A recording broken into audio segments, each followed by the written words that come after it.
Continuing to refine the particles in state 1, we're going to execute some set value or set data compounds on our spawn-on collision. So our spawn-on collision represents state 1 of our two states. And so when we execute on spawn 1, anything we execute into here will execute in the current state of this compound. So I want to gather together a number of these set data nodes. So I'll use an execute node to pull them all together. I'll have a single output into my spawn-on collision compound, and I'll plug multiple inputs into my execute. I want to actually set the particle color here. I want to give the splash a random color, kind of along the same lines as my actual raindrops. So I'll use a particle modifier,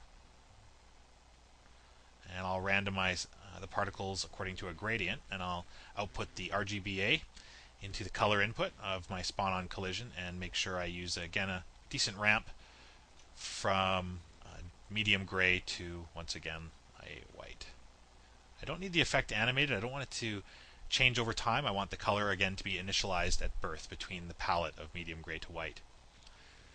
If I press play,